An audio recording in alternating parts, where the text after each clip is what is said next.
peux commencer par te demander quelle chanson tu as envie de nous partager aujourd'hui.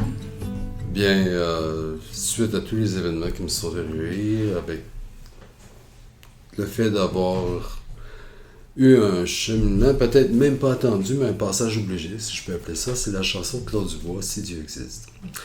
Quand on se retrouve dans des situations où est-ce qu'on n'a plus rien devant nous, sauf d'avoir atterri dans le fond du baril, moi dans mon cas, ça a été la consommation de drogue, et au même moment, me retrouver à mettre mes choses personnelles en entrepôt, et ça a passé au feu, j'ai tout perdu. Me retrouver à la maison du père était loin d'être la réalité auquel je m'attendais à faire face. Et ce passage obligé m'amène à prendre une belle conscience personnelle dans leur trouvaille collective que ces gens-là vivent à leur niveau, mais en même temps qui me rejoint aussi. Fait que, ouais, c'est ça. Si Dieu existe, c'est une chanson qui vient me chercher, ouais. Personne, j'ai personne. Mon être dégringole, tous mes sens m'abandonnent. Je ne sais pas si j'ai peur. C'est effectivement une chanson qui vient me parler au plus profond de ce que je peux imaginer comme douleur qu'on peut ressentir quand on se retrouve devant plus rien et qu'il n'y a plus rien qui peut venir nous mettre encore plus bas de ce qu'on est déjà atteint. Et c'est certain que je ne peux pas blâmer mon entourage. Je dois m'accuser et me blâmer moi-même dans autant l'excès et la consommation, non seulement ça, mais en même temps d'avoir été vulnérable et influençable, et de ne pas m'être rendu compte de ce qui m'arrivait. Alors, tu vois, à un moment donné, quand est-ce que moi je vais avoir le droit de vivre et d'être heureux dans ma vie? À qui tu fais confiance après? Il n'y a personne. Dieu, s'il existe là-dedans, il est là pour qui, puis il est là pour quoi? Puis à quoi tu t'attaches à lancer des paroles en l'air comme ça, à savoir, ben, c'est qui vraiment qui les écoute puis qui te répond plus, tu sais? Mais qui t'envoie un autre brique sur la tête, puis qui t'envoie un autre. À un moment donné, c'est assez, là. Ouais. Fait que je pense que je développe à ce point, au point présent de ma vie, je te dirais, je développe plus mes croyances personnelles. Et il y a des petits événements qui peuvent se produire, des déjà-vus, entre autres. Pour moi, quand ces choses-là arrivent, il y a un moment de bonheur qui s'installe, soit subitement, tout de suite après, ou dans des instants très proches.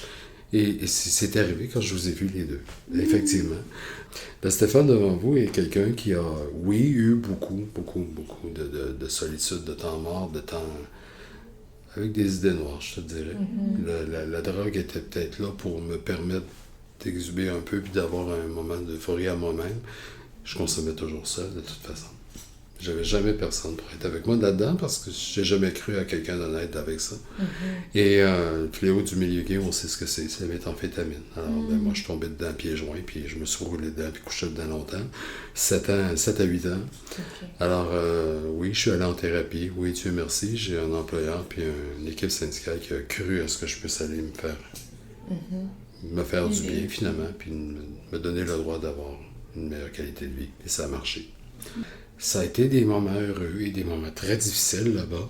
T'es isolé pendant 3 semaines, 1 mois, puis t'as pas aucun contact avec l'extérieur. Alors, ça aussi, ça a été la claque dans le fond du baril pour te dire, c'est ici qu'on va brasser poussière que t'as de pogner après toi, puis mais qu'on en ressorte, on va avoir eu les outils pour aller voir le soleil, comment il est beau.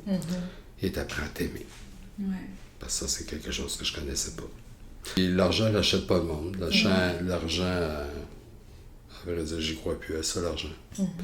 J'ai juste le goût d'avoir des gens qui sont vrais. Et c'est justement ça aujourd'hui. Ce que je me suis donné comme droit pour être capable d'être encore aussi heureux dans la vie, de trouver des petits moments de bonheur comme ça, même si Dieu existe et qu'il ne nous écoute pas tout le temps. Du moins dans ce qu'on en conclut de mon histoire. Mais en même temps, c'est de savoir de laisser rentrer dans sa bulle seulement les gens qui méritent d'être là. Puis c'est pas une question de quantité, c'est une question de qualité. Puis ce que je voulais te demander plus par rapport à... Parce que c'est pas un choix de chanson anodin, là. C'est une chanson qui parle beaucoup, puis les paroles m'ont beaucoup touchée. Puis j'avais envie de te demander comment est-ce que... Parce que tu disais, des fois, on a l'impression qu'on a tellement de tuiles qui nous tombent sur la tête qu'on se demande, tu sais, si j'utilise le mot Dieu, mais peu importe comment chacun veut l'interpréter.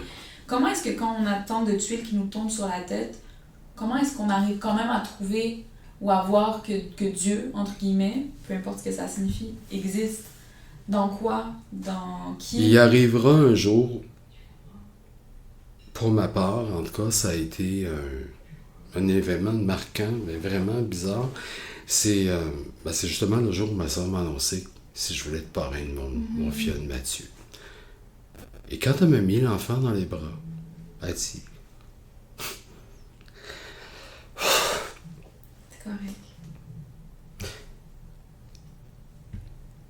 Colle ton oreille sur lui, il y a quelque chose à te dire. Il y a comme un frisson qui m'a passé partout.